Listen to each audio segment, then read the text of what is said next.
Yeah.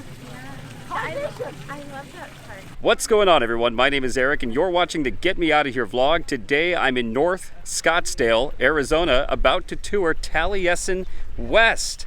This is the home of Frank Lloyd Wright, who is arguably, probably without a doubt, the greatest architect in American history. And he built this home in 1938 and lived here. He was actually one of the first snowbirds here in the Phoenix, Arizona region. He built this in 1938 and lived here during the winter seasons to get away from Wisconsin, get away from all that awful cold weather and the snow. And he would end up being here on and off between 1938 and his death in 1959. Now, I have visited the original Taliesin. I've got the shirt here, repping that in Spring Green, Wisconsin. That is Frank Lloyd Wright's original Taliesin home, which he built in 1911, 1912, somewhere in that time period.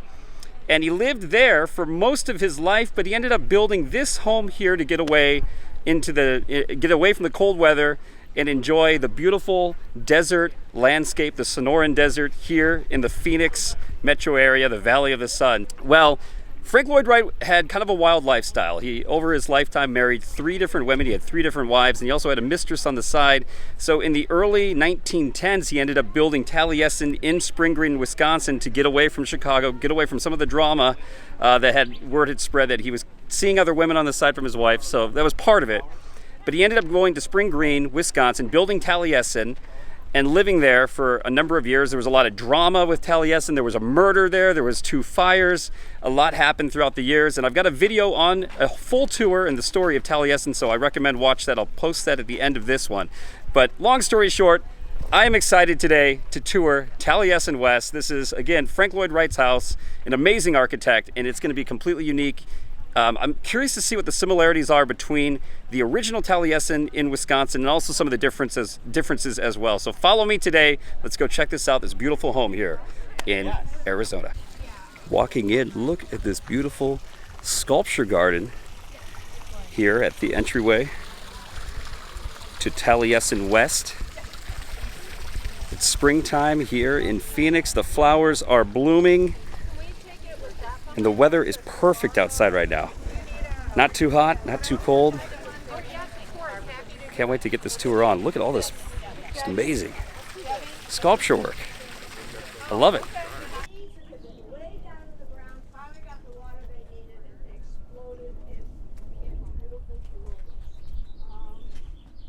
Was designed by Wright, a pro bono offering to the legislature.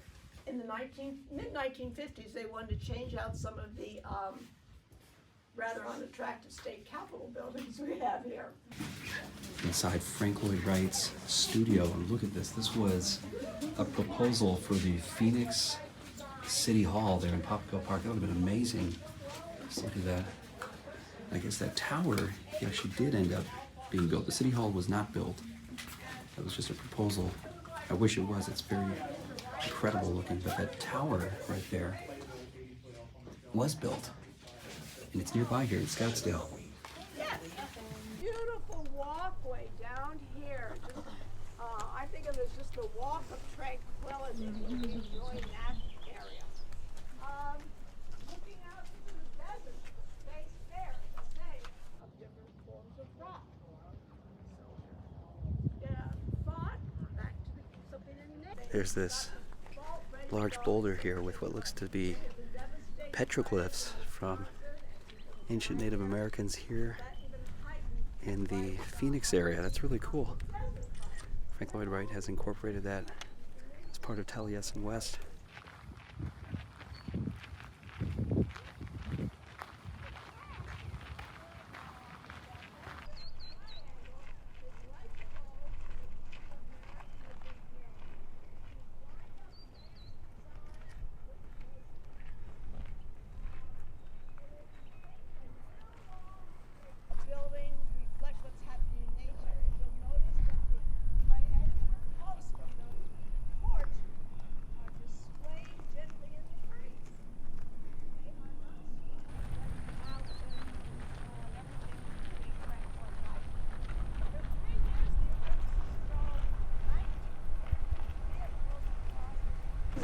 designed this to fit into the environment. He doesn't build on top of hills. He doesn't leave them out. He doesn't dominate the land with the building. He makes it part of what nature's created. He doesn't have high spots that are higher than the natural land formations. Wright's own quote about this is, "I'd like to have architecture belonging where you see it standing. This architecture is a grace to the land, not a disgrace." What a beautiful home here, Taliesin West. It's got a lot of similarities to the original Taliesin in Spring Green, Wisconsin, which I've visited, like I've said before. But it seems almost more enhanced. And again, it's amazing how he incorporates the beautiful desert landscape out here. Again, Taliesin means shining brow. It's a Welsh term because Frank Lloyd Wright is Welsh background. His mom was from that region in Europe, in the United Kingdom. And so that's what Taliesin means. It means prominent brow. It means he's not, the house doesn't stand out. It incorporates and enhances the environment around it. So yeah, just absolutely breathtaking. Here in this courtyard, this was a tea area, or kind of a gathering area, where Frank Lloyd Wright and his guests and his wife would relax and enjoy drinks, food. Here at the entryway, some more Asian art. Frank Lloyd Wright was a huge fan of ancient Chinese, Japanese artwork. And we are entering Taliesin West. This is one of those famous compress and release zones, is what he talks about. You walk in, this is a big trait of Frank Lloyd Wright's architectural designs. You walk in, it's kind of a compression point, and then it opens up, it releases into a big open room. Oh, that's amazing. This is the main living room here in Taliesin West. Look at this amazing fireplace. Again, perfect example of all the different angles. You see the walls kind of jut outward, create more of an illusion and a more open experience here in the room. And then you can see there's another compression point over here. So you could have like people sitting and talking amongst themselves over here. You can have entertainment going on in the main room. Frank Lloyd Wright, again, was a huge fan of music. He wasn't a great musician, but he did like music. He did play piano. And so both this house and the original Taliesin have pianos and a lot of music incorporated with them as well. I really love the artwork here. A lot of southwestern kind of designs and traits to them. Like, look at that, that's a saguaro wood right there. Saguaro cactus. And there's this amazing bust of Frank Lloyd Wright here as well. That's him. Hello, Frankie. Wow. Look at the size of that fireplace.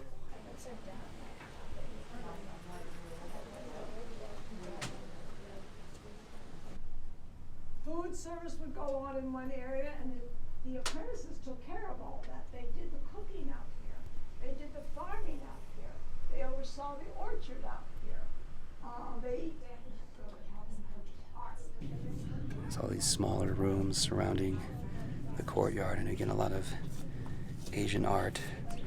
Frank Lloyd Wright, when he was designing the Imperial Hotel in Tokyo, Japan, really found a new love for the art in that part of the world. This was for like design. Made this space work. He even uses an office from time to time if he needed to. There's this little stairwell with a door that leads to the back, and then there's a small bathroom back here as well. This is one of the bedrooms here in Taliesin West that Frank Lloyd Wright would sleep and work in. And here is a small bathroom that Frank Lloyd Wright would have used, huh?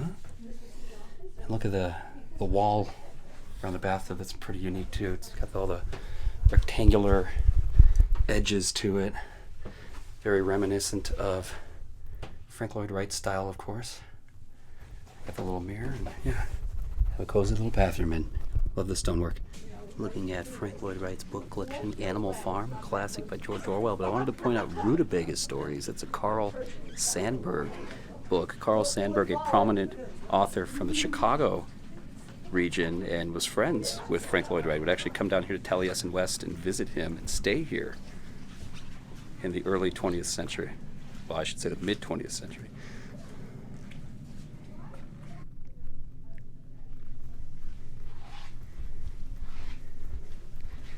Back into the courtyard. It's kind of funny, that doorway there in the wall kind of looks like something from The Hobbit. It's Bag End.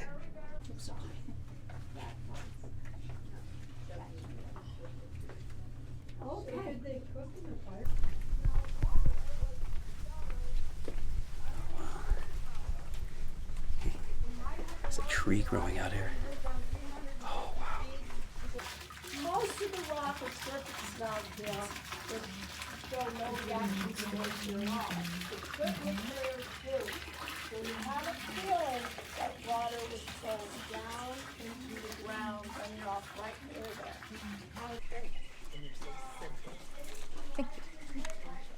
But also it shows more Very good point. Some more unique red designs. This red color was actually Frank Lloyd Wright's favorite color. Entering Kiba. Am I still in the frame? Oh, I am? The street installed down here, and then as luck would have it, Wright's friend John Wayne would come by with the latest cowboy No movie, way. and they'd all watch movies in this room. It was a good life. Inside the kiva, I guess that's a word for the Navajo Indians. It was like a ceremonial room. But look, they even have food dogs. I think that's what that is up here. So in Taliesin, in Wisconsin, there was a lot of food dogs, Chinese dragons, Chinese lions, I should say, around the property. But this room here was used as a movie theater. In fact, John Wayne, who was friends with Frank Lloyd Wright, would come here and they'd watch movies together. So this was also a conference room, but he used it as a movie theater. I wanted to point out that this tower right here kind of reminds me of the bell tower feature in the original Taliesin in Wisconsin. And also these red shutters that you see. Frank Lloyd Wright was a huge, this was his favorite color. He called that Taliesin red. And you see that incorporated all over the home here, both here and also in Wisconsin. This is the famous Taliesin red.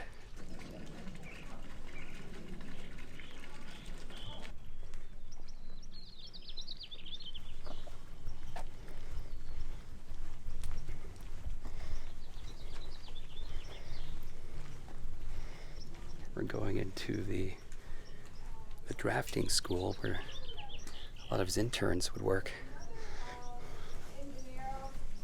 In Frank Lloyd Wright's day, that architect did everything. This was a democracy. All of them had jobs. They cooked, they looked after the orchard, we grow vegetables in the wintertime here. That place had to be cleaned up. And then you had to practice your instrument, and so on. So they had quite an adventuresome life. Many of the apprentices wrote books about their lives. And there were a couple that just didn't pan out for them. They just thought, why am I going to pay to work like that? That's what I was But for many, it was just a change in their lives for the better. Just amazing, all the drafting tables. Now, the drafters back in the day here didn't have these nice ergonomic chairs, but I can only imagine all the natural lighting coming in. This is where all the interns did their work. Just amazing, all the different angles that he incorporated here. And I love this doorway. Look at this. At least I think that is a doorway. Now, it's interesting, this shape here that the door resembles. I've been to Frank Lloyd Wright's grave in Wisconsin. His gravestone is that same shape.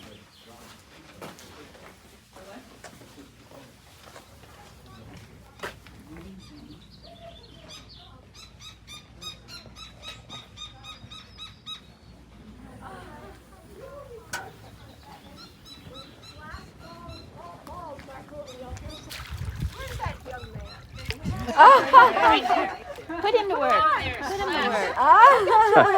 Splash from there. This is a low spot. You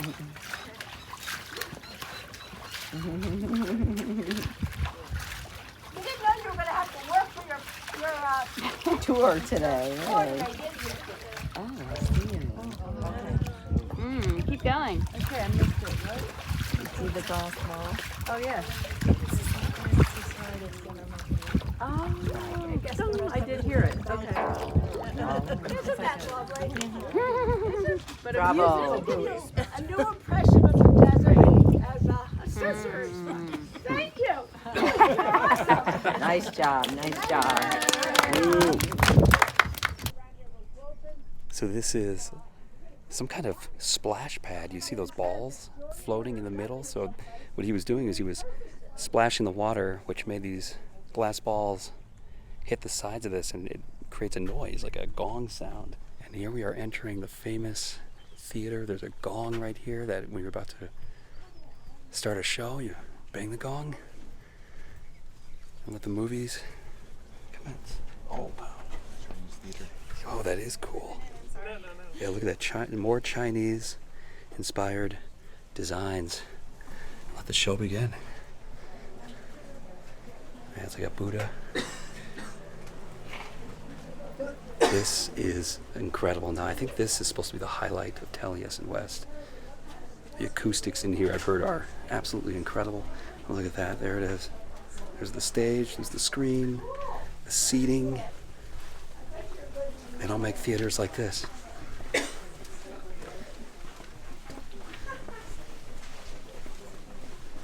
Oh, wow. Look at that fireplace. Again, that Gothic-looking lighting. That's just another trait of Frank Lloyd Wright's designs. Wow, look at this.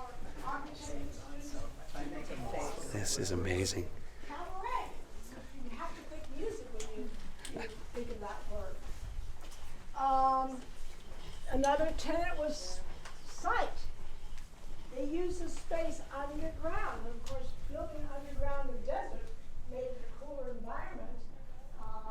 Support from other engineers so that they did this correctly and didn't have cave-ins. The back of the room is wider than the front. The kiva is the only square balcony. All of them have good acoustics. They have dead air spaces under the stage.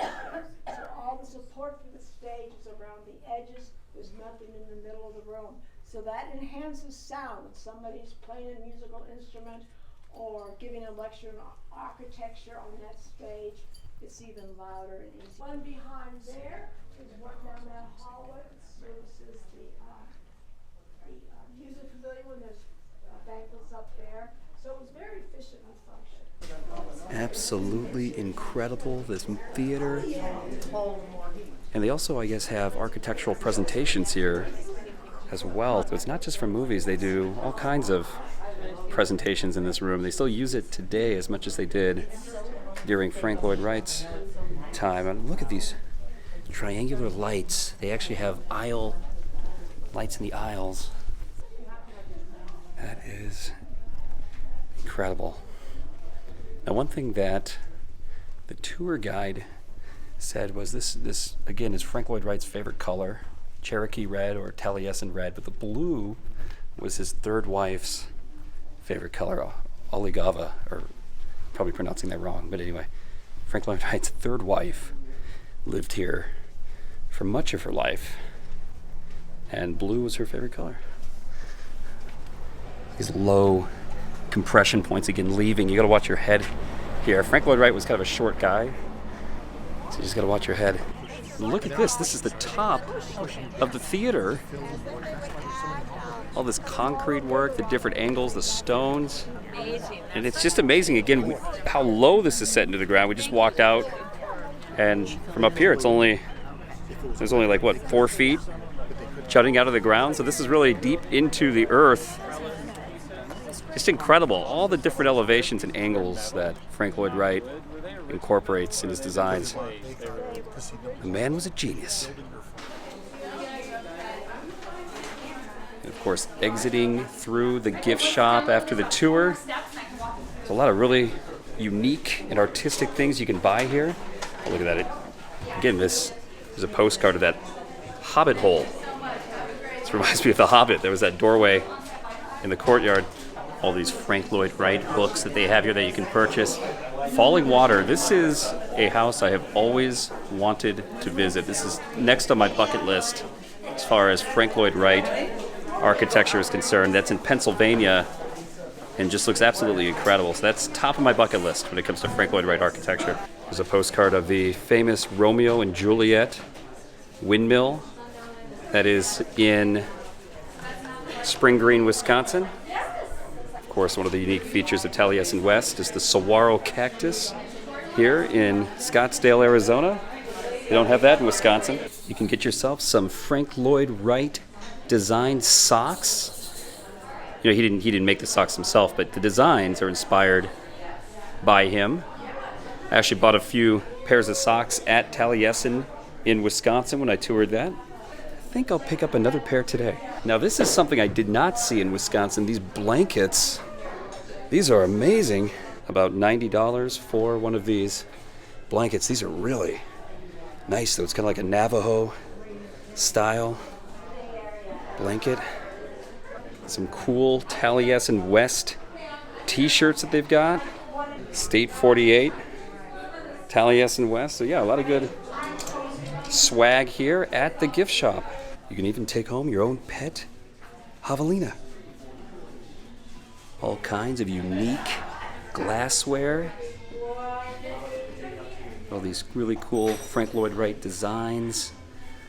Loving this Gothic, kind of a Gotham City looking chessboard that they've got. This was I think these are called sprites. These were designs that Frank Lloyd Wright would make, and you see these all over both Taliesin and Wisconsin, and they had some here at Taliesin West. Well, what an amazing tour here. Taliesin West, absolutely beautiful. And again, it's fascinating to me to see some of the similarities in the design to the original Taliesin located in Spring Green, Wisconsin, but then a lot of the differences and uniqueness here as well, incorporating a lot of the natural landscape, the beauties of the Sonoran Desert, the mountains behind me, the saguaro cactus. It's truly a unique Frank Lloyd Wright designed home, and you can totally tell it's him. He's got so many of his trademark designs here. Absolutely incredible and well worth doing a tour here at Taliesin West. Now, one thing I wanted to talk to you about as well, I visited, like I said earlier, the original Taliesin, and across the street from the original Taliesin home is the final resting place of Frank Lloyd Wright. Now, Frank Lloyd Wright died in 1959, and his third wife lived until the 1980s here in this home. But what's interesting is even after death, Frank Lloyd Wright had some crazy drama. So his body, after he passed away, was buried in Spring Green, Wisconsin, but then later years was dug up in the middle of the night, and his body was burned, cremated, and supposedly the ashes were sprinkled here on the properties of Taliesin West. It was his third wife's desire. This was her favorite house because she had been with Frank Lloyd Wright from the time that this house was built. At the very beginning, when they started digging the foundations for this home, she was here. So this was the home that really was close to her heart. So when she passed away, she wanted to be buried here on this property where her ashes sprinkled with Frank Lloyd Wright. So the story is that somewhere on this property is where Frank Lloyd Wright's ashes were sprinkled. So he still has a grave in Spring Green, Wisconsin, but it's empty. He's not actually buried there. He's sprinkled here at Taliesin West. So just a very unique, strange story. Again, Frank Lloyd Wright, such a prominent person, an amazing architect, but also had a very wild lifestyle and a lot of drama as well. But anyway, what an amazing tour. This is Eric with the Get Me Out of Here vlog. Totally recommend coming here and seeing this with your own eyes. But for now, it's time for me to get out of here. Thanks for watching.